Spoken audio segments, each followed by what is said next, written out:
V Tádžikistánu existuje jezero, které před 100 lety neexistovalo, a pokud se protrhne, 5 milionů lidí by mohlo přijít o všechno. To je jen jedna z mnoha šílených skutečností o tomto skrytém národě.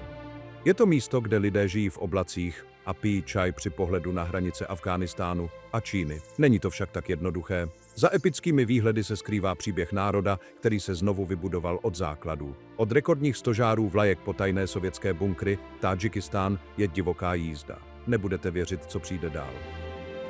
Země vertikálních obrů. Příběh Tádžikistánu začíná srážkou.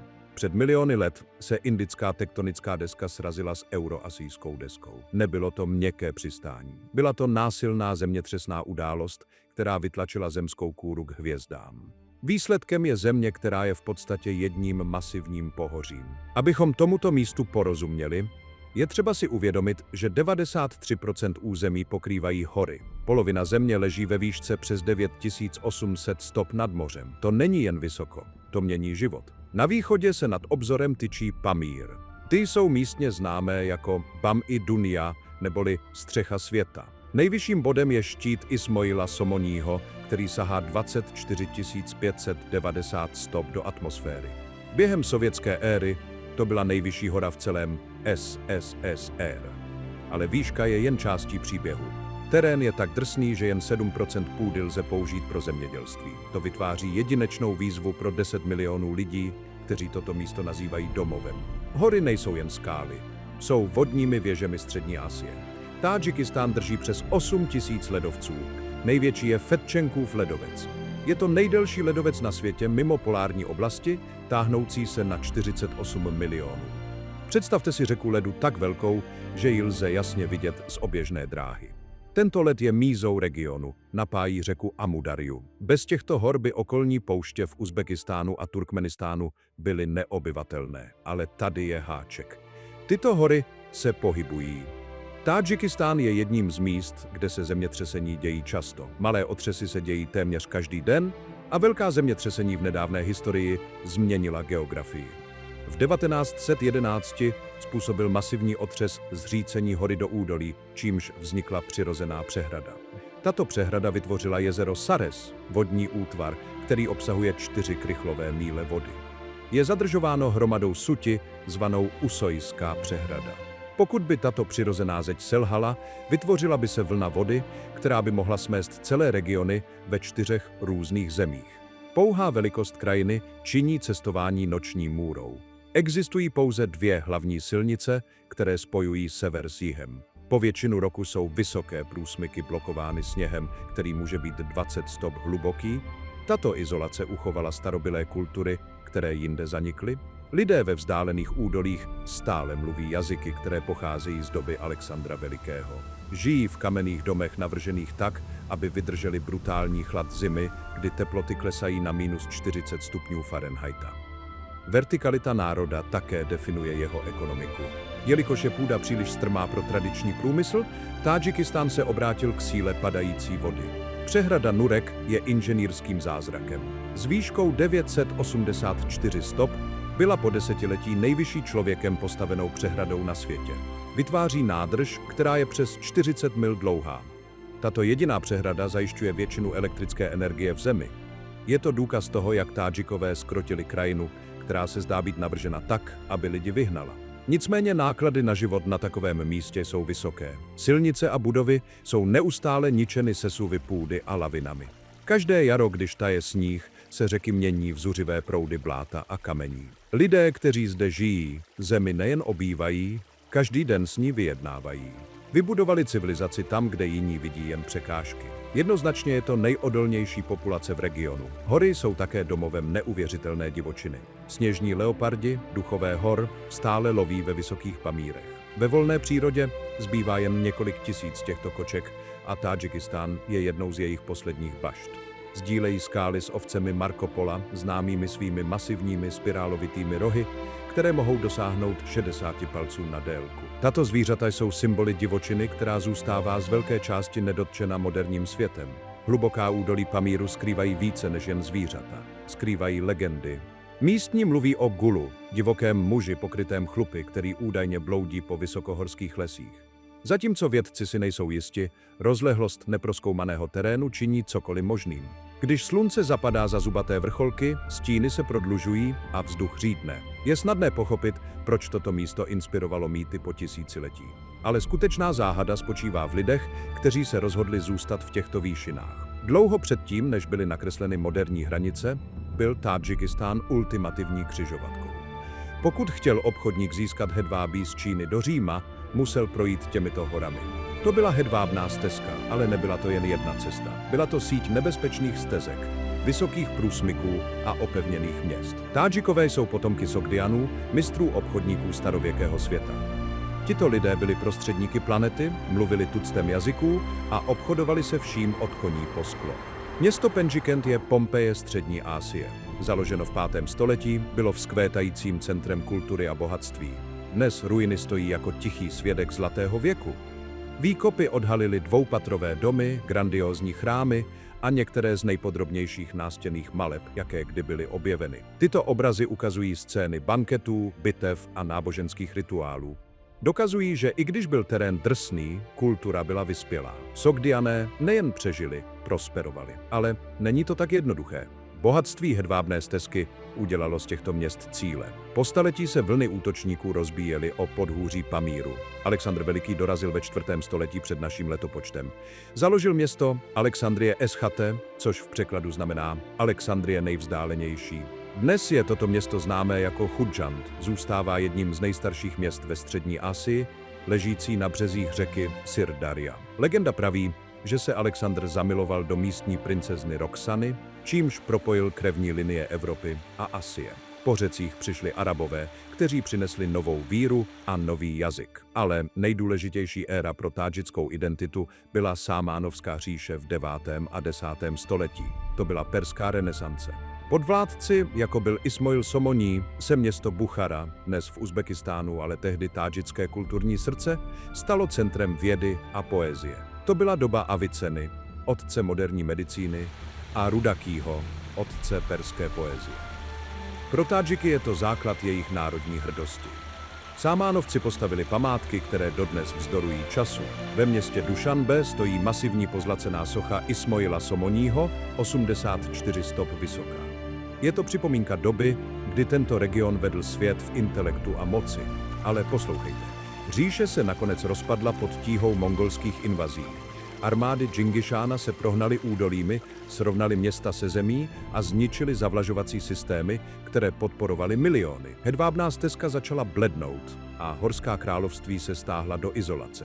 Tato izolace byla prokletím i požehnáním. Zatímco zbytek světa směřoval k průmyslové revoluci, horští Tádžikové udržovali své starobylé tradice živé. V údolí Vachan, které hraničí s Afghánistánem, lidé stále žijí v pamírských domech.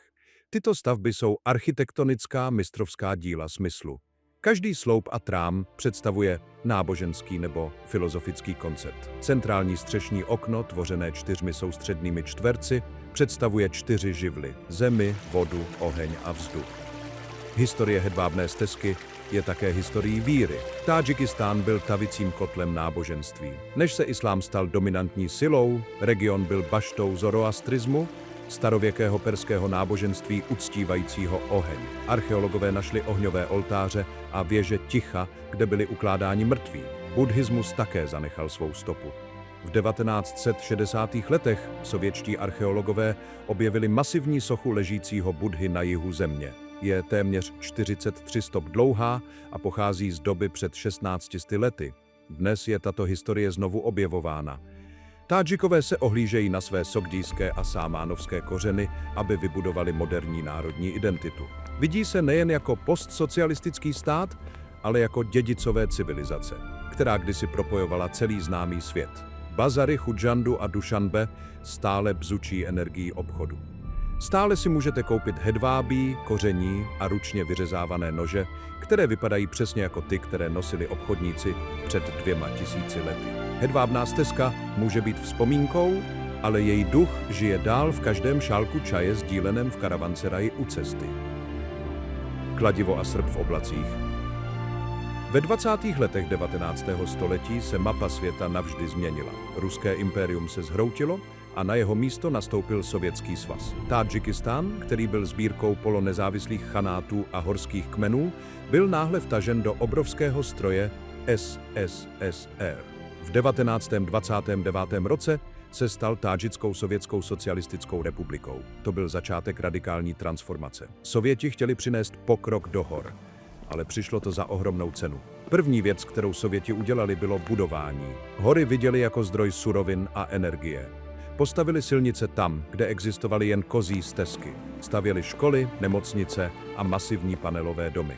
Dušanbe, které bylo malou vesnicí známou svým pondělním trhem, název Dušanbe ve skutečnosti znamená v tádžickém jazyce pondělí, bylo proměněno ve velkolepé hlavní město. Ulice lemovaly elegantními starými budovami a vysadili tisíce stromů, aby bojovali proti letnímu horku. Ale byl tu háček. Aby postavili tento nový svět, Sověti donutili tisíce lidí k přesídlení. Celé vesnice v horách byly vyprázdněny a obyvatelé byli posláni do jižních nížin pěstovat bavlnu. Bavlna se stala bílým zlatem Sovětského svazu, ale pro lidi to byla katastrofa. Mnozí horští Tádžikové, nezvyklí na horko a nemoci rovin, zemřeli. Tradiční způsob života byl potlačován. Náboženství bylo zakázáno a mešity byly přeměněny na sklady nebo muzea ateismu. Navzdory potlačování kultury přinesla sovětská éra masivní silnice a budovy. Postavili Pamírskou dálnici, inženýrský počin, který popírá logiku. Je to druhá nejvýše položená mezinárodní silnice na světě, dosahující výšky 15 272 stop v průsmyku Ak-Bajtal. Tato silnice byla navržena k přesunu vojenského vybavení a zásob na hranice s Čínou a Afghánistánem. Je to stuha asfaltu, která se drží na bocích hor, překračující vysokohorské pouště, které vypadají jako povrch měsíce. Sověti také zanechali uzavřená města. To byla místa, která se neobjevovala na žádných oficiálních mapách. Jedním z nich byl Tabošar, dnes nazývaný Istiklol. Bylo to centrum těžby uranu. Uran použitý v první sovětské atomové bombě pocházel z Tádžických hor. Dnes jsou tyto oblasti strašidelnou připomínkou studené války. Rezavějící stroje a opuštěné doly znečišťují krajinu a vytvářejí ekologické problémy, které se země stále snaží vyřešit. Když se Sovětský svaz v 1991 roce zhroutil, Tádžikistán zůstal v prázdném prostoru. Na rozdíl od svých sousedů, kteří měli ropu nebo plyn, Tádžikistán měl velmi málo. Náhlá ztráta peněz sovětské vlády vyvolala brutální vnitřní konflikt. Nebyla to válka proti cizincům. Byl to boj mezi různými regiony a myšlenkami. Od 1992. do 1997. roku byla země roztrhána, desítky tisíc lidí přišly o život a ekonomika byla zcela zničena. V podstatě musela země začít od nuly. Konflikt skončil mírovou dohodou v 1997 roce a od té doby se zaměřuje na stabilitu a rekonstrukci. Tento přechod můžete vidět v Dušanbe. Město je zvláštní směsicí sovětského betonu a hypermoderních památníků. V 2011 roce Tádžikistán postavil druhý nejvyšší vlajkový stožár na světě, stojící 541 stop vysoko. Stál miliony dolarů a byl jasným signálem světu. Stále jsme tady a díváme se vzhůru. Sovětský stín je stále dlouhý, ruština je stále pro mnohé jazykem obchodu a práva. Tisíce Tádžiků cestují každý rok do Ruska za prací a posílají peníze domů na podporu svých rodin. Tato migrace je páteří moderní ekonomiky, ale roste hnutí za přijetí tádžického jazyka a perské kultury. Sochy Lenina byly nahrazeny sochami Ismoila Somonyho. Rudé hvězdy jsou pryč, ale houževnatost zůstává. Tádžikistán je národ, který přežil vzestup a pád dvou největších impérií v historii. Byl transformován ohněm a betonem. Nyní si razí vlastní cestu kamenem. Pokud chcete vidět skutečný Tádžikistán, musíte nechat města za sebou. Musíte se dostat na M41. Většina lidí ji zná jako Pamírskou dálnici. Není to dálnice tak, jak si ji představují Američané. Nejsou zde odpočívadla, žádné svodidla a často ani asfalt. Je to 1200 mil čistého adrenalinu. Začíná v Dušanbe a vyne se horami směrem do Kyrgyzstánu. Je to životodárná tepna východní poloviny země, ale je to také hřbitov pro vozidla. Cesta začíná v bujných údolích poblíž hlavního města, ale rychle se mění ve vertikální noční můru. Silnice sleduje řeku Panč, která tvoří hranici s Afghánistánem. Stovky mil se můžete dívat přes vodu a vidět afghánské vesnice jen několik desítek stop daleko. Je to jedna z nejunikátnějších hranic na světě. Není zde žádná zeď, žádný plot, jen zuřící řeka a 1000 stop vysoký útes. Na některých místech je silnice tak úzká, že se 2 auta nemohou vyhnout. Jedno musí couvat k okraji. Jak silnice stoupá výš, vzduch začíná řídnout. Toto je Gorno-Badachšánská autonomní oblast, neboli GBAO. Pokrývá téměř polovinu země, ale obývá ji jen 3% populace. To je skutečná střecha světa.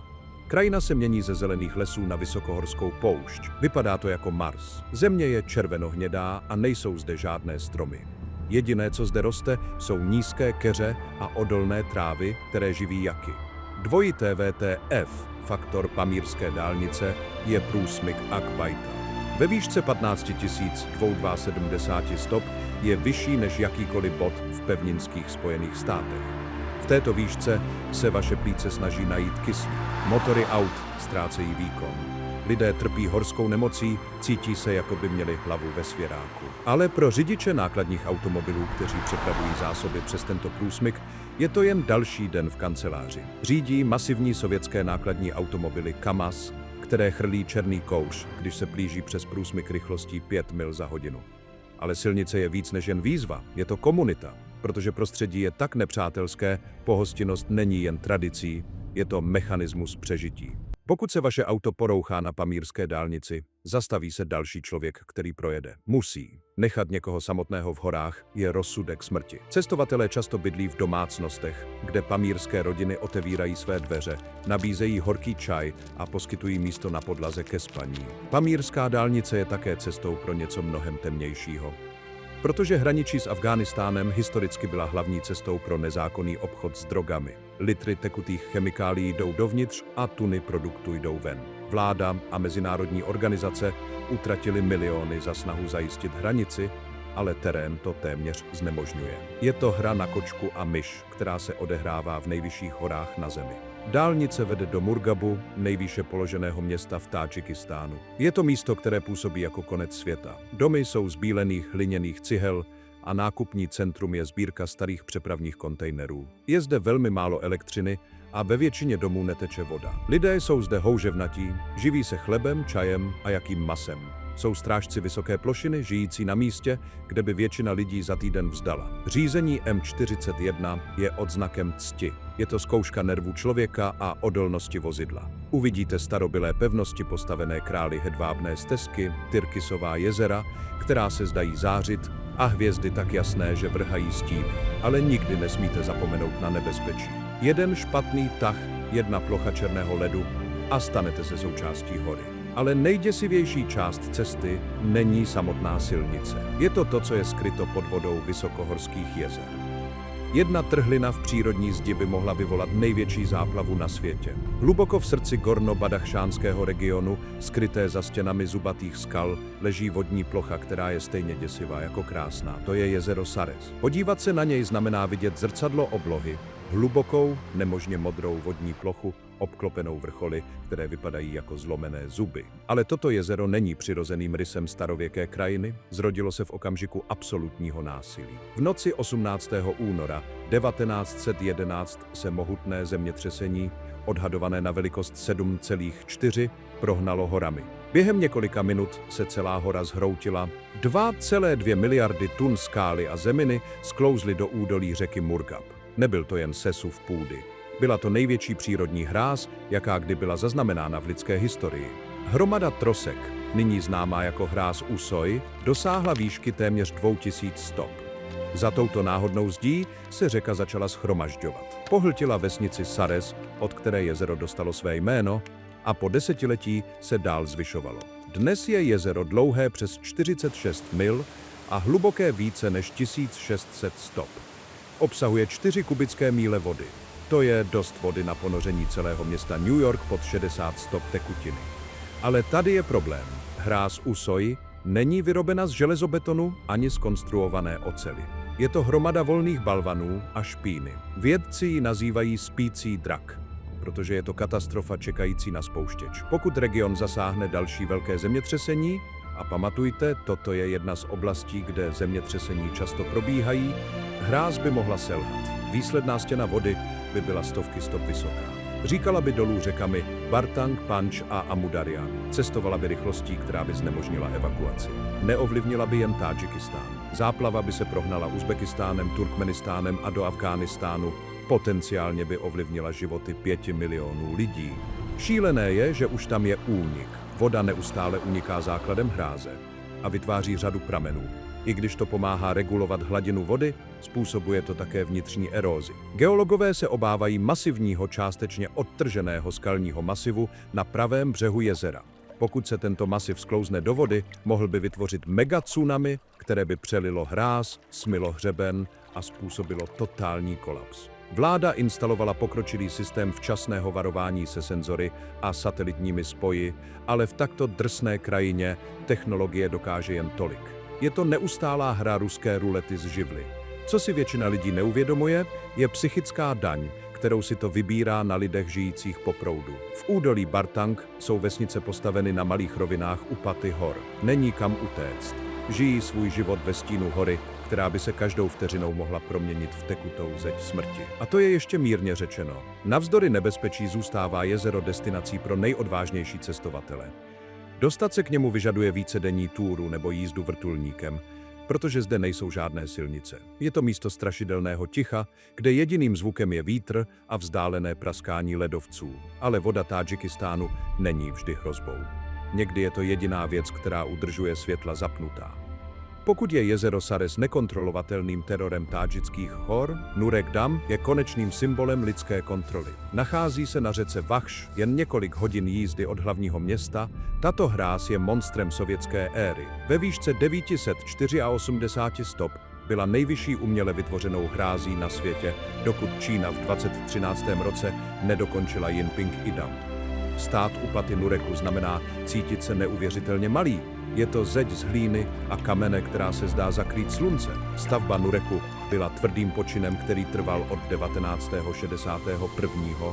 do 1980. roku. Sověti museli přesunout 54 milionů kubických jardů materiálu, aby vytvořili obrovskou zeď.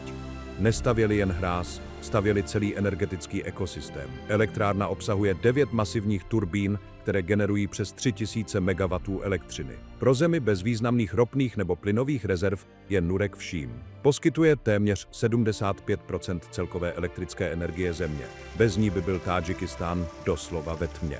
Nádrž vytvořená hrází je smaragdově zelené jezero, které se táhne 43 milionů. Stalo se oblíbeným místem pro místní obyvatele, kteří se chtějí vyhnout horku rovin. Uvidíte lidi plavat a jezdit na lodi ve stínu masivních vtokových věží. Ale pod povrchem je tlak obrovský. Hráz musí odolat váze 10 miliard kubických metrů vody, protože je to zemní hráz, je ve skutečnosti pružnější a odolnější vůči zemětřesení než betonová gravitační hráz. To byla záměrná volba inženýrů, vědomých si toho, že půda pod jejich nohama je náchylná k posouvání. Ale tady je háček. Nurek Dam stárne. Během desetiletí se bahno z hor začalo plnit do nádrže, to snižuje množství vody, kterou může zadržet a může poškodit turbíny. Vláda s mezinárodní pomocí v současné době prochází masivní renovací za stovky milionů dolarů, aby vyměnila turbíny a posílila strukturu. Je to závod s časem. Pokud Nurek přestane fungovat, tádžická ekonomika se zhroutí. Závislost je absolutní. Tato závislost také vyvolala špatné pocity u sousedů Tádžikistánu. Země po proudu, jako je Uzbekistán, závisí na řekách Vachš a Amudarja pro své masivní bavlněné průmysly. Když Tádžikistán v zimě zadržuje vodu, aby generoval elektřinu pro vytápění, snižuje to průtok pro zavlažování v létě. Po léta to vedlo k diplomatickým hádkám a dokonce k hrozbám konfliktu. Je to klasický boj proti proudu versus po proudu. Tádžikistán chce světlo a teplo. Uzbekistán chce vodu pro své plodiny. V posledních letech se špatné pocity ochladily, ale s výstavbou hráze Rogun se sázky zvyšují. Nachází se ještě dále proti proudu, Rogun má být vysoký 1070 stop a má získat zpět titul nejvyšší hráze na světě. Je to projekt masivní národní hrdosti, často popisovaný jako stavební projekt století pro Tádžiky. Staví ho kbelík za kbelíkem, často s použitím finančních prostředků získaných od veřejnosti. Pro průměrného Tádžika není Rogun jen hráz, je to příslib budoucnosti, kde mohou vyvážet elektřinu do Afghánistánu a Pákistánu a stát se zelenou baterií Střední Asie. Rozsah těchto projektů je svědectvím tádžického ducha.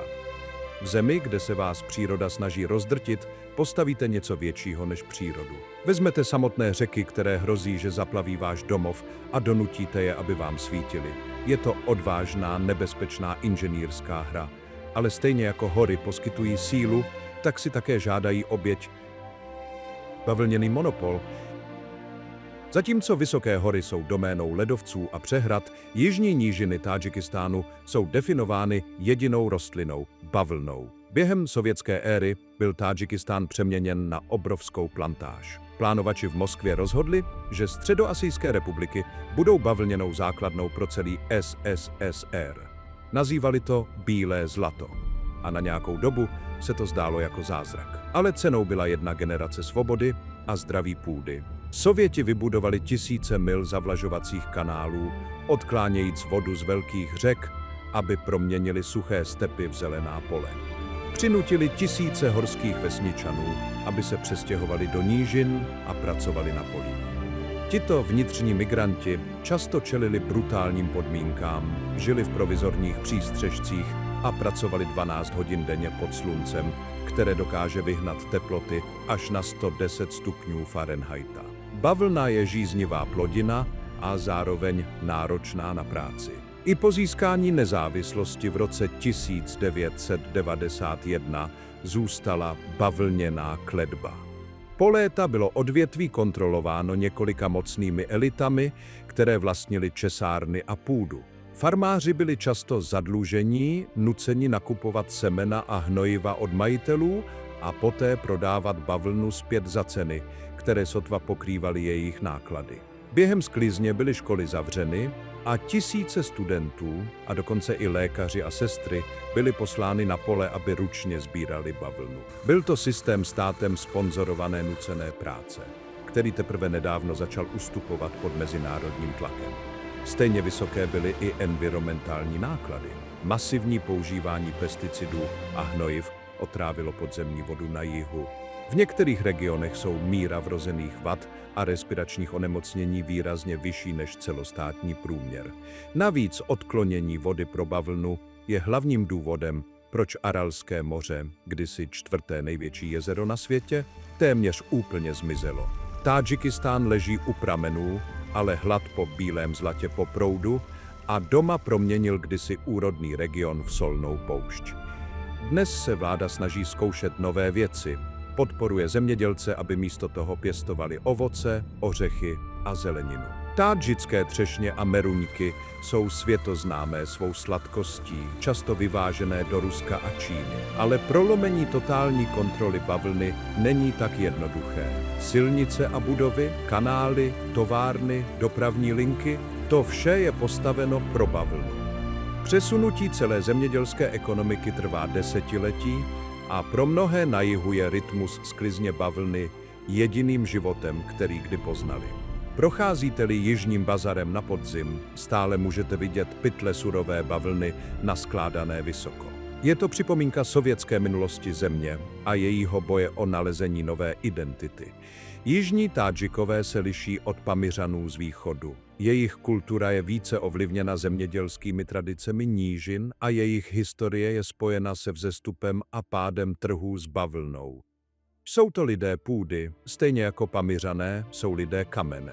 Ale bez ohledu na to, zda žijí na bavlníkovém poli nebo na útesu, je jedna věc, která spojuje každého Tádžika – chléb.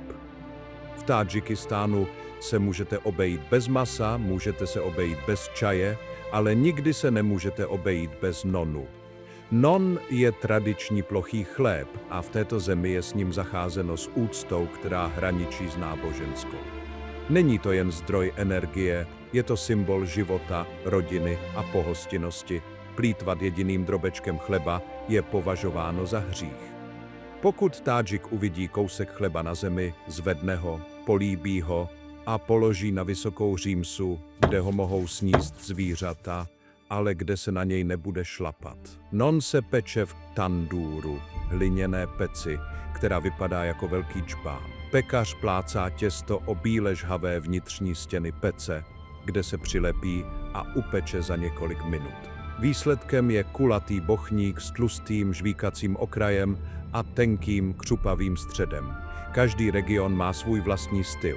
Non ze severu je velký a tenký, zatímco non z Pamíru je tlustý a těžký, navržený tak, aby poskytoval energii pro vysoké nadmořské výšky.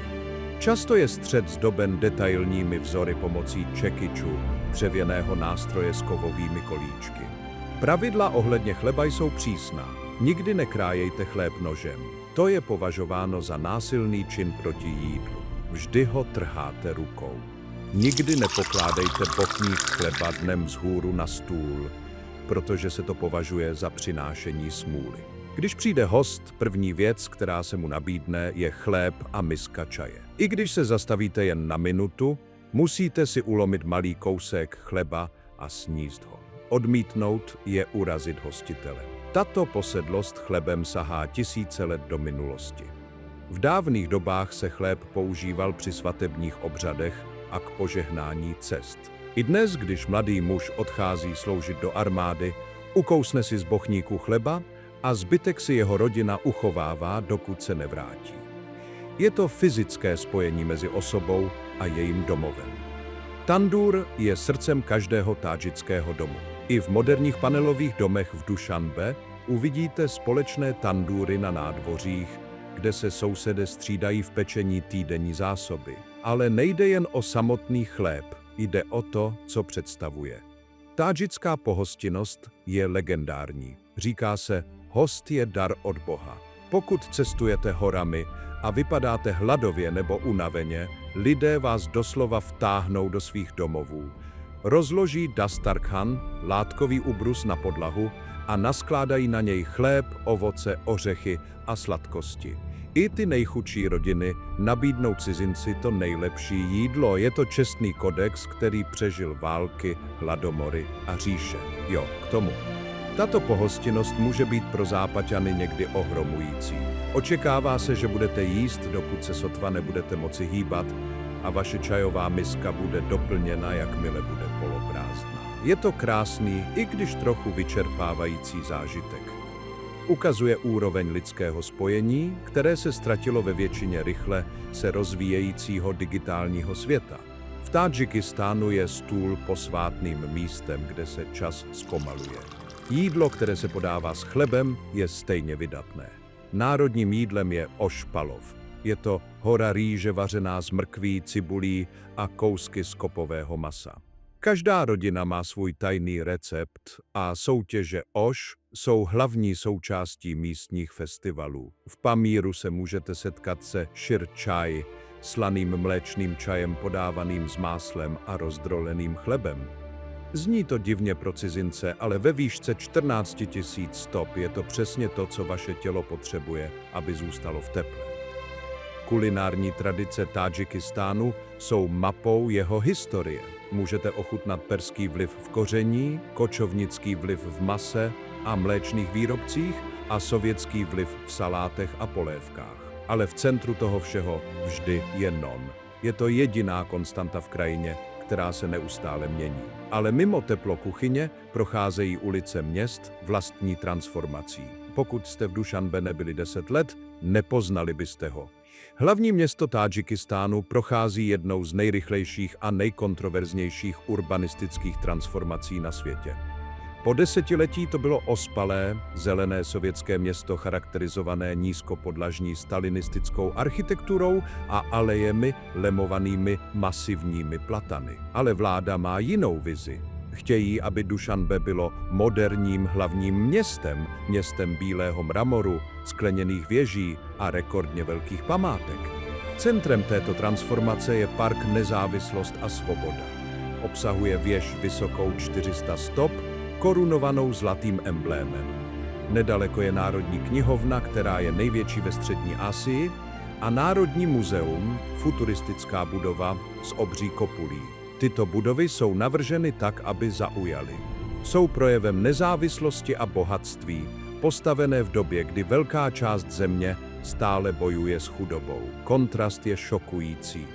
Můžete stát před mnohamilionovým mramorovým palácem a vidět, jak kolem chrastí trolejbus sovětské éry z roku 1970. Jedním z nejpůsobivějších míst je Koky Navruz. Původně plánovaná jako čajovna, byla rozšířena na masivní palác tádžických řemesel. Má 12 sálů, každý zdobený v jiném tradičním stylu.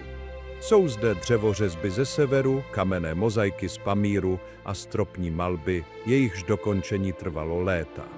Je to muzeum umělecké duše národa, používané pro mezinárodní summity na vysoké úrovni. Ukazuje to, že zatímco vláda chce být moderní, zoufale se snaží zachovat a předvést svou starověkou perskou identitu. Ale tady je háček. Toto nové Dušanbe má svou cenu.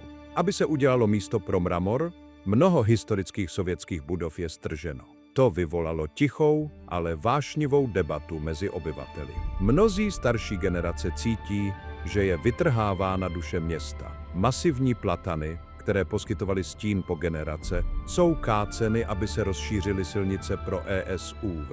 Útulné lidské čtvrti jsou nahrazovány výškovými luxusními byty, které si většina Tádžiků nemůže dovolit. Město je také místem zvláštních rekordů. Kromě stožáru je Dušanbe domovem největší čajovny na světě a jedné z největších mešit v regionu, financované Katarem. Mešita pojme najednou přes 100 000 věřících. Je to moře bílých kupolí a minaretů, které se tyčí nad severním horizontem. Odráží komplexní roli náboženství v moderním Tádžikistánu. Stát je oficiálně sekulární a velmi přísně kontroluje náboženské projevy, přesto staví masivní památky víry. V noci se Dušanbe znovu proměňuje. Nové budovy jsou pokryty neonovými světly, která mění barvy. Odrážejí se ve fontánách lemujících hlavní třídy. Mládež města se shromažďuje v parcích, oblečená v nejnovější turecké a ruské módě, pije espresso v moderních kavárnách. Je zde cítit energie, generace, která hledí ven. Jsou spojeni se světem přes TikTok a Instagram, i když rychlost internetu je jedna z nejpomalejších a nejdražších na světě. Ale jen pár mil od neonových světel zůstává realita života v Tádžikistánu nezměněna. Mahaly, neboli tradiční čtvrti, stále fungují podle starověkých sociálních kodexů, zde jsou starší respektováni a komunita se stará o své vlastní. Dušanbe je město se dvěma tvářemi. Jedna, která hledí k futuristickému, mramorem obloženému osudu, a jedna, která zůstává zakořeněna v prašných pohostinných tradicích minulosti. Město je laboratoří pro budoucnost národa. Je to místo, kde se sny elity setkávají s instinkty přežití lidí. Je krásné, matoucí a neuvěřitelně ambiciózní, ale zatímco hlavní město roste, hory na severu skrývají jiný druh pokladu. Zatímco jih má bavlnu a centrum má přehrady, sever Tádžikistánu má zlato. Údolí Zeravšan je jednou z nejbohatších oblastí na nerosty ve střední Asii. Po tisíce let lidé těžili drahé kovy z těchto hor. Dokonce i jméno Zeravšan znamená v perštině rozsévač zlata. Dnes je těžba jedním z nejdůležitějších sektorů tádžické ekonomiky, ale je také jedním z nejtajnějších a nejcitlivějších z hlediska světové politiky. Hory jsou plné více než jen zlata. Obsahují stříbro, antimon, wolfram a zinek. Antimon je vzácný kov používaný ve všem od baterií po zpomalovače hoření a Tádžikistán má jedny z největších zásob na zemi. Ale získat tyto minerály je logistická noční můra. Dolé se nacházejí ve vysokých, odlehlých údolích, kde jsou silnice často zablokovány sněhem a sesuvy půdy. Vyžaduje to masivní investice a specializované stroje, které tádžický stát prostě nemá. V podstatě to vedlo k masivnímu přílivu zahraničních investic, především z Číny. Čínské společnosti nyní kontrolují mnoho největších zlatých dolů v oblastech Zeravšan a Pamír. Staví silnice, poskytují technologie a přivážejí své vlastní pracovníky. To vytvořilo složitý vztah. Na jedné straně investice poskytuje pracovní místa a daně pro vládu. Na druhé straně roste obava ze ztráty národní nezávislosti. Mnozí Tádžikové se obávají, že bohatství jejich země je prodáváno, aby se splatily masivní dluhy vůči Pekingu. Podmínky v dolech jsou brutální. Dělníci často tráví týdny ve vysokohorských táborech. Pracují v hlubokých tunelech, kde je vzduch zatuchlý a riziko zřícení je neustále. Je to svět s vysokými sázkami, kde se získávají jmění a ztrácejí životy. Existují také neformální horníci, známí jako stalkerové, kteří se vydávají do opuštěných sovětských dolů nebo rýžují zlato v ledových řekách. Je to nebezpečná nelegální práce, ale pro mladého muže v odlehlé vesnici bez dalších pracovních příležitostí je to riziko, které stojí za to podstoupit. Dopad těžby na životní prostředí je dalším faktorem, cože. V sovětské éře se málo myslelo na odpad. Dnes existují masivní odkalovací nádrže toxických chemikálií používaných k oddělení zlata od horniny, sedící poblíž hlavních řek. Pokud by se jedna z těchto nádrží protrhla během zemětřesení, otrávila by zásoby vody pro miliony lidí. Vláda pracuje s mezinárodními agenturami na zabezpečení těchto míst, ale je to masivní nákladný úkol. Přitažlivost zlata však zůstává. Je to to, co platí za mramorové paláce v Dušanbe a nové turbíny v přehradě Nurek. Je to skrytý motor státu. Když vidíte zlatou kopuli na mešitě nebo zlatý znak na věži, díváte se na doslovnou krev a pot horníků na severu. Údolí Zeravšan je místem neuvěřitelné krásy, kde se starobylé vesnice drží na úbočích kopců nad moderními průmyslovými komplexy. Je to místo, kde se střetává minulost a budoucnost v hledání bohatství. Bohatství hor je největší nadějí Tádžikistánu a jeho největší výzvou. Vtahuje světové supervelmoci do závodu o vliv. Přeměňuje tyto odlehlé vrcholy na frontovou linii nové velké hry. Ale zatímco se říše bojují o zlato, nomádi z vysoké plošiny se starají o něco mnohem jednoduššího, o svá stáda. Přežití ve 14 000 stopách na dalekém východě Tádžikistánu, na vysoké plošině Murgab, jsou Tádžikové menšinou. Toto je země Kyrgyzů. Jsou to nomádští pastevci, kteří po staletí žijí v těchto vysokohorských pouštích. Jejich život je definován ročními obdobími a potřebami jejich zvířat. Ve výšce 4267 metrů je vzduch tak řídký, že stromy nemohou růst a půda je po většinu roku zamrzlá. Toto je jedno z nejnemožnějších obydlených míst na Zemi. Přesto si zde Kyrgyzové vybudovali prosperující kulturu. Středem jejich světa je jak? Tato mohutná huňatá zvířata jsou dokonale přizpůsobena chladu a řídkému vzduchu. Pro Kyrgyze je jak vším, poskytuje maso na jídlo, mléko na máslo a jogurt, vlnu na oblečení a plst a hnůj na palivo. V místě, kde není dřevo na spalování, je sušený Jakův hnůj jediným způsobem, jak vařit a zůstat v teple. Zvířata jsou také používána jako nákladní zvířata, schopná nést těžké náklady přes průsmyky, které by vyčerpaly koně. Kyrgyzové žijí v jurtách, kruhových přenosných stanech, z dřevěné konstrukce pokrytých tlustou plstí. Jurta je mistrovským dílem nomádského designu. Lze ji postavit nebo rozebrat za méně než 1 hodinu, přesto je dostatečně teplá, aby vydržela v pamírské vánici. Uvnitř je podlaha pokryta barevnými širdaky, neboli plstěnými koberci, a stěny jsou lemovány vyšívanými vaky, obsahujícími rodinné věci. Je to útulný soběstačný svět, který lze přesunout, kdykoliv dojde tráva. Ale život nomáda není romantická báseň. Je to neuvěřitelně těžká práce. Pastevci musí několikrát ročně přesouvat svá zvířata na různá pastviny, často přes nebezpečný terén. V zimě se zdržují v kamenných domech v Murgabu nebo malých osadách, kde teploty mohou klesnout až na minus 45,5 stupňů Celsia. Přístup ke zdravotní péči a vzdělání je omezený. Pokud někdo onemocní ve vzdáleném táboře, nejbližší lékař může být 10 hodin jízdy po rozbité silnici. Kolaps Sovětského svazu tvrdě zasáhl Kyrgyzy z Pamíru. V sovětské éře byly součástí masivních státních farem a dostávali pravidelné dodávky mouky, uhlí a léků. Když systém skolaboval, byli ponecháni, aby se o sebe postarali v divočině bez zdrojů. Museli se znovu naučit starověké dovednosti svých předků, aby přežili. Dnes se pomalu obnovují, často s pomocí turismu. Mnoho cestovatelů přijíždí do Pamíru speciálně, aby zažili nomádský život, bydlí v jurtách a jedí tradiční jídla s pastevci. Ano, o tom. Kyrgyzové z Tádžikistánu jsou odlišnou skupinou od lidí v Kyrgyzstánu. Mají svůj vlastní dialekt a své vlastní zvyky, formované jejich izolací. Jsou chyceni mezi dvěma světy, moderním tádžickým státem a svými starověkými nomádskými tradicemi. Jsou mostem mezi minulostí a přítomností, žijící v krajině, která se nezměnila po dobu 10 000 let. Při pohledu na kyrgyzskou dívku na koni pasoucí jaky přes rozsáhlou, sluncem zalitou plošinu je snadné zapomenout, že 20. století vůbec nastalo. V této krajině je hluboký pocit svobody. Pocit, že zde lidské zákony platí méně než zákony hor. Kyrgyzové jsou pány vysoké pouště. Lidé, kteří dokázali, že lidé mohou žít kdekoliv, pokud jsou dostatečně tvrdí. Ale jak nomádi následují trávu, ledovce nad nimi mizí. Hory Tádžikistánu jsou krásné, ale jsou také slabé. Změna klimatu zasahuje střechu světa tvrději a rychleji než téměř kdekoliv jinde. Ledovce, které po tisíciletí napájely řeky střední Asie, tají alarmující rychlostí. Od 30.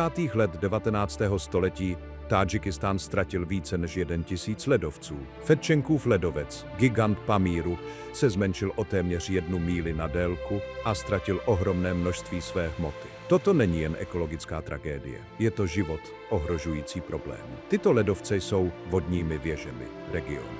Fungují jako obrovská zamrzlá nádrž, která pomalu uvolňuje vodu během horkých letních měsíců, kdy ji plodiny v nížinách nejvíce potřebují.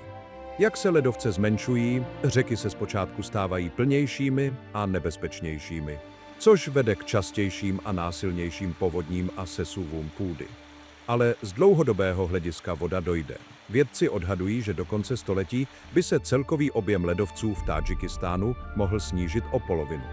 V podstatě to znamená, že celý zemědělský systém střední Asie je na kolizním kurzu s realitou. Bavlníková pole na jihu, ovocné sady na severu a masivní přehrady, které poskytují elektřinu, závisí na stálém toku tající vody. Pokud se tento tok stane nepředvídatelným nebo zmizí, region čelí budoucnosti vodních válek a ekonomického kolapsu. Tádžikistán jako zdroj vody bude v centru této krize. Lidé v horách již vidí změny. Každý rok se povodně z ledovcových jezer stávají běžnějšími. Ty nastávají, když se zřítí přírodní hráz z ledu nebo kamenných sutin, která uvolní vodní stěnu do údolí dole. V roce 2015 zničila řada těchto povodní a sesuvů půdy stovky domů v regionu GBAO, smetla celé vesnice a na týdny přerušila pamírskou dálnici. Pro lidi, kteří tam žijí, změna klimatu není teorie. Je to síla, která ničí jejich domovy dnes. Tádžická vláda bije na poplach na globální scéně. Prezident Rahmon se stal předním hlasem na mezinárodních klimatických summitech, vyzývajícím k ochraně ledovců a vytvoření globálního fondu na pomoc horským národům s adaptací. Také se posouvají směrem ke zelené energii. Zvažují solární a větrnou energii jako doplněk svých vodních elektráren. Ale rozsah problému je globální. Tádžikistán může udělat vše správně, ale pokud se svět bude nadále oteplovat, pamírský led bude nadále tát. Tání ledovců také odhaluje tajemství, která byla skryta po staletí. Archeologové nacházejí starověké nástroje a pozůstatky, které byly uchovány v ledu, což nám umožňuje nahlédnout do životů lidí, kteří před 1000 lety překračovali tyto průsmyky. Je to hořkosladký objev, zisk pro vědu za cenu životního prostředí. Budoucnost Tádžikistánu je spjata s jeho ledem. Jak se bílé vrcholy mění v šedou skálu, národ musí najít způsob, jak se přizpůsobit žíznivému světu.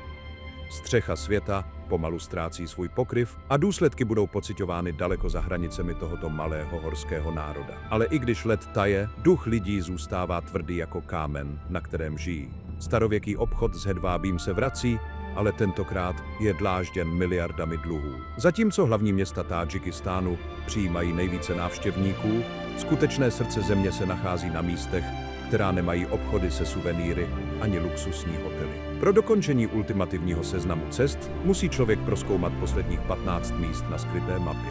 Pro začátek si povíme o vesnici Jury. Je to místo, kde se zastavil čas. Domy jsou postaveny z kamene a dřeva, se stropy vyřezávanými vzory, které jsou staré více než 500 let. Zde není internet a lidé stále vaří na otevřeném ohni.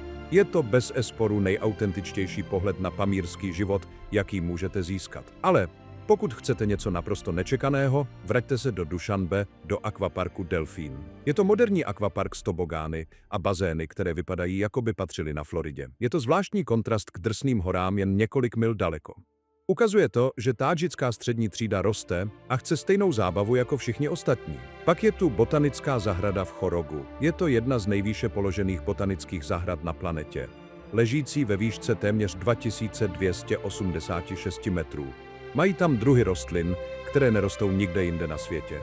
Pokud jste turista, musíte se dostat k 7. z 7 jezer.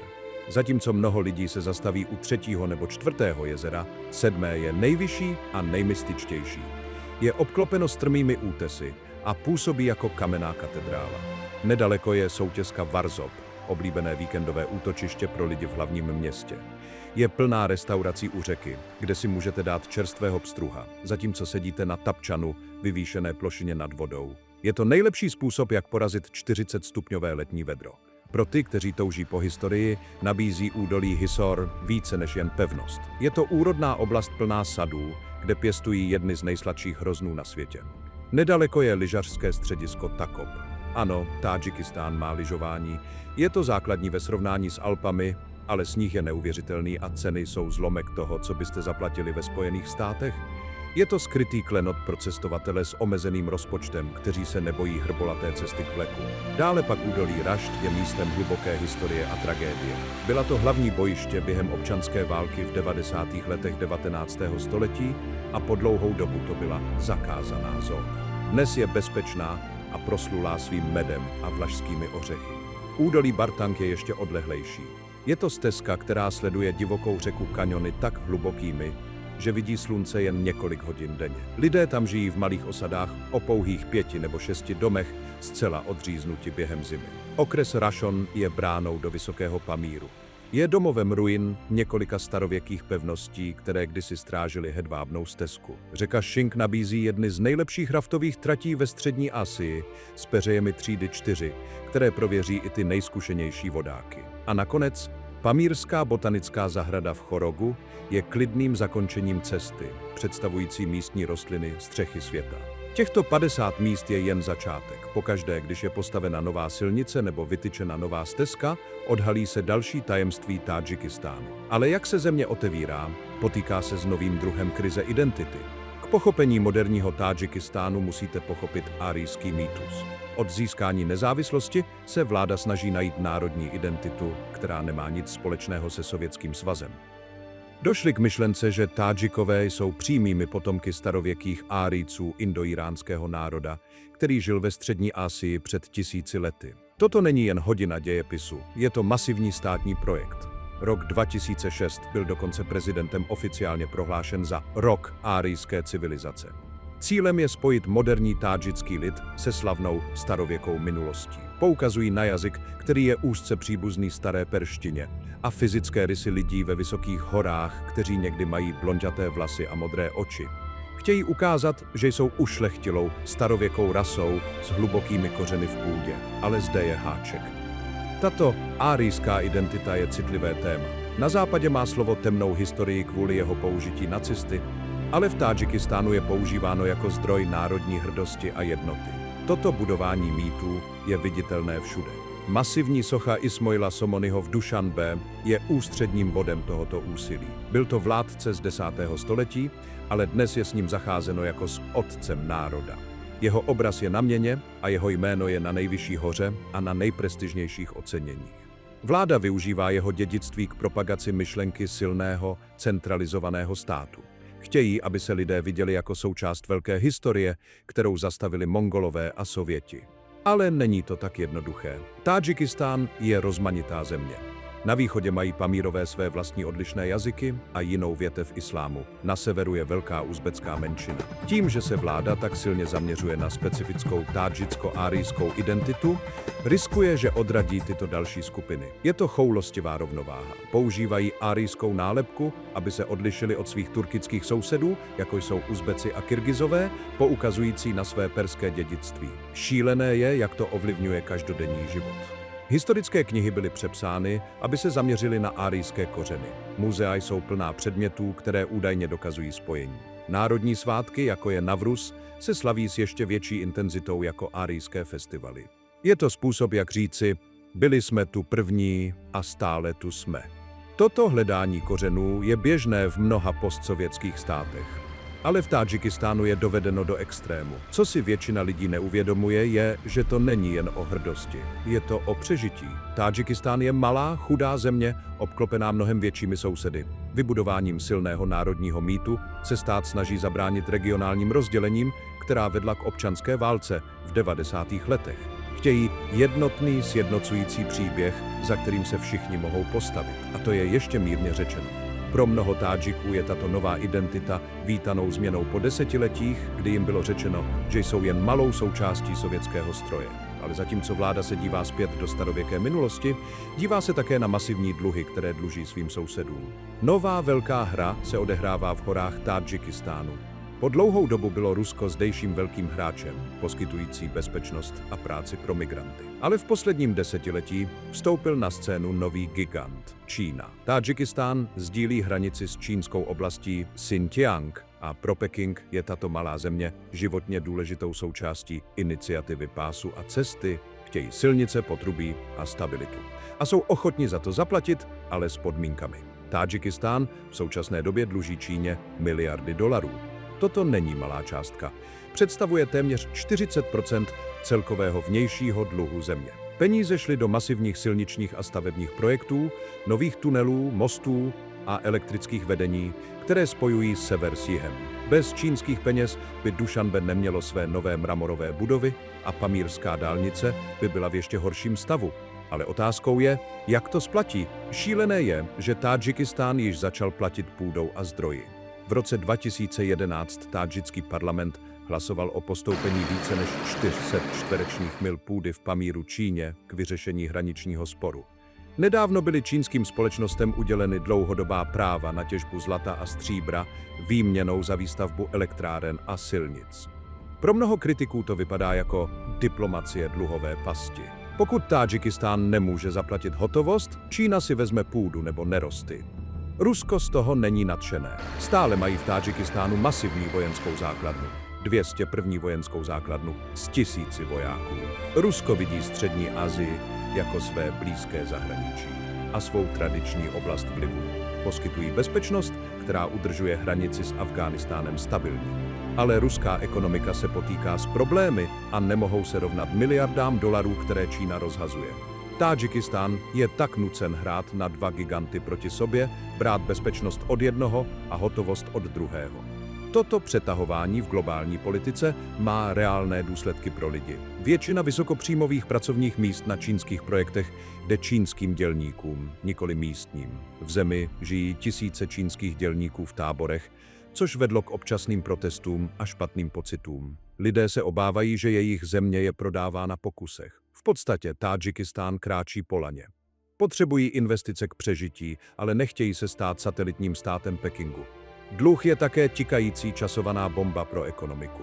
Tádžikistán je jednou z nejchudších zemí bývalého Sovětského svazu. Jejich hlavním zdrojem příjmů jsou peníze posílané domů migranty pracujícími v Rusku.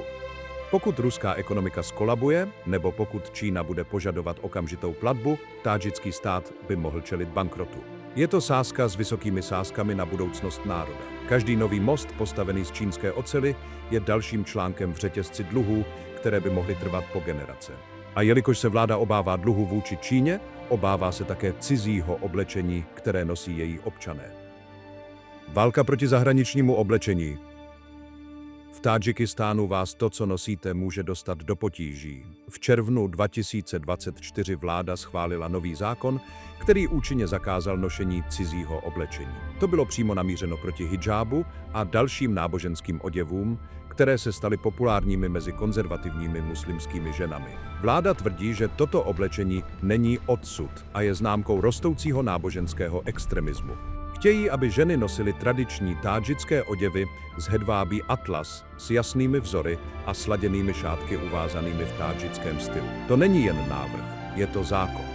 Objevily se zprávy o tom, že policie zastavuje ženy v ulicích a nařizuje jim, aby si sundali hidžáb nebo si ho uvázali jinak. Kanceláře a nemocnice údajně odmítly vstup ženám v netradičním oblečení. Vláda dokonce zřídila skupiny, které sledují, jak se lidé oblékají. Pokuta za porušení zákona může dosáhnout až $700, což je obrovská částka v zemi, kde průměrný měsíční plat činí méně než $200. Válka proti cizímu vlivu nekončí u ženského oblečení. Po léta probíhala neoficiální kampaň proti dlouhým vousům u mužů. Policie údajně zastavovala mladé muže v ulicích a násilně je holila s tvrzením, že dlouhý vous je známkou radikálních myšlenek. Stát se obává vlivu skupin jako ISIS nebo Tálibán zpoza hranic v Afghánistánu. Věří, že kontrolou vnějšího vzhledu lidí mohou kontrolovat, co si myslí. Ale tady je ta věc. Toto potlačování je kontroverzní. Zatímco někteří lidé podporují myšlenku zachování tádžické kultury, mnoho dalších to považuje za útok na jejich osobní a náboženské svobody.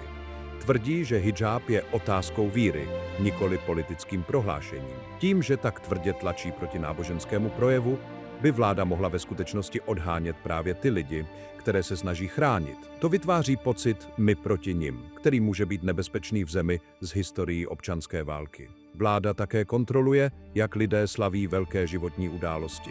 Existuje zákon, který omezuje, kolik lidí může být pozváno na svatbu a kolik jídla se může podávat. Na svatební hostině nesmíte mít více než 150 hostů a večírek nemůže trvat déle než 3 hodiny. Pokud porušíte tato pravidla, hrozí vám obrovská pokuta. Stát tvrdí, že to má zabránit rodinám, aby se zadlužili kvůli velkým oslavám, ale mnoho lidí to vidí jako další příklad zasahování vlády do jejich soukromého života. Tato kontrola se vztahuje i na pojmenování dětí. Existuje oficiální seznam schválených jmen, ze kterých si rodiče musí vybrat. Pokud chcete dát svému dítěti jméno, které zní příliš arabsky nebo příliš cize, úřad by mohl říci ne. Cílem je zajistit, aby každý občan měl od narození čistou tádžickou identitu. Je to extrémní úroveň sociálního inženýrství, navržená k vybudování jednotné, sekulární a nacionalistické společnosti. Sevření státu se každým rokem utahuje. Snaží se vybudovat národ, který je moderní a sekulární, ale zakořeněný ve starověkých perských tradicích. Je to odvážný experiment v sociální kontrole. Ale zatímco se vláda zaměřuje na oblečení a jména, turistický průmysl vzkvétá a přivádí tisíce cizinců s jejich vlastními nápady a fotoaparáty. Tádžikistán je najednou horkým bodem na cestovní mapě. V první polovině 2025 vzrostl počet zahraničních turistů o 31% ve srovnání s předchozím rokem. Více než 760 000 lidí překročilo hranici za pouhých 6 měsíců. Většina z nich pochází ze sousedních zemí jako Uzbekistán a Rusko, ale roste vlna západních turistů hledajících ultimativní dobrodružství mimo vyšlapané cesty.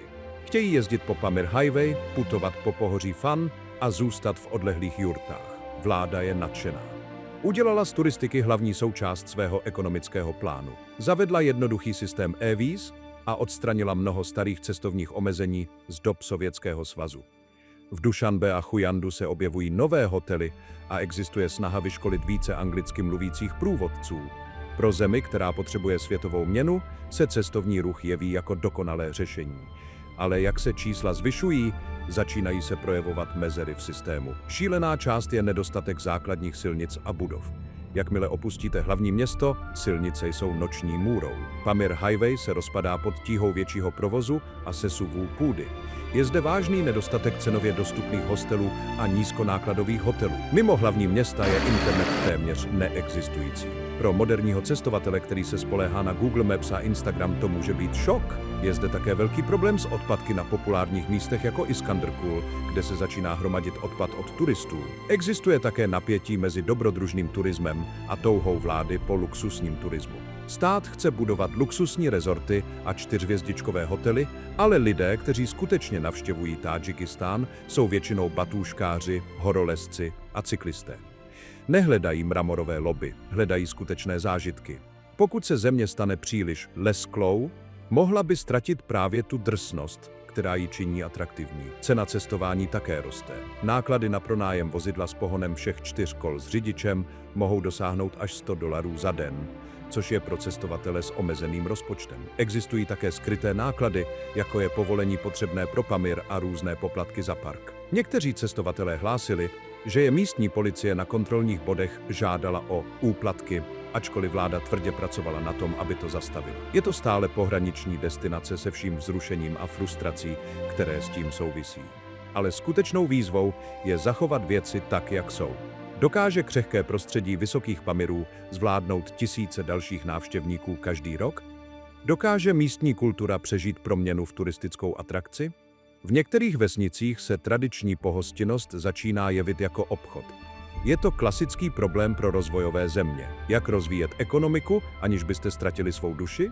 Tádžikistán je na křižovatce, už to není skryté tajemství, je to vycházející hvězda, ale cesta vpřed je stejně hrbolatá jako průsmyk Akbajtal. Zakázané šaty a tajný vous by mohly být jiskrou nové revoluce. Abychom pochopili napětí v Tádžikistánu dnes, musíme se podívat zpět na 90. léta. Zatímco zbytek světa slavil konec studené války, Tádžikistán se propadal do živoucí noční můry. Mezi 1992 a 1997 byla tato země dějištěm nejkrvavějšího konfliktu v bývalém Sovětském svazu. Nebyla to válka proti cizímu útočníkovi. Byla to válka bratra proti bratrovi, regionu proti regionu. Odhady počtu obětí se pohybují od 60 000 do více než 100 000 lidí. V národě s pouhými 6 miliony obyvatel v té době je to šokující procento populace. Kořeny války byly směsicí regionálních rivalit a střetů ideí. Na jedné straně byla vláda, podporovaná starými sovětskými elitami z regionů Kujant a Kulob. Na druhé straně byla sjednocená tádžická opozice, směs demokratických reformátorů a islamistů, z nichž mnozí pocházeli z regionů Garm a Horský Badachšán. Ale tady je háček. Nebylo to jen o politice. Bylo to o tom, který klan bude ovládat těch několik zdrojů, které zemi zbyly po rozpadu Sovětského svazu. Boje byly brutální, zahrnovaly etnické čistky, ničení celých vesnic a masivní uprchlickou krizi, kdy stovky tisíc lidí uprchly do Afghánistánu. Šílené je, jak rychle se společnost rozpadla. Dušanbe se stalo bojištěm. Na střechách mramorem obložených budov, které vidíme dnes, seděli ostřelovači. Ekonomika se zastavila. Lidé jedli trávu, aby přežili. Byl to naprostý rozpad pořádku, který zanechal na národním myšlení jizvu, která je viditelná i o 30 let později. Když byla mírová smlouva konečně podepsána v 1997, byl to zázrak kompromisu. Opozici bylo dáno 30% vládních pozic a země zahájila dlouhý, pomalý proces obnovy. Ale není to tak jednoduché. V letech po válce vláda pomalu vytlačila bývalou opozici z moci. Strana Islámské obrody byla v 2015 prohlášena za teroristickou organizaci a zakázána. Většina jejich vůdců je nyní ve vězení nebo v exilu. Stát používá památku občanské války k ospravedlnění své železné nadvlády. Jejich poselství lidem je jasné. Je lepší nemít svobodu, než mít další válku.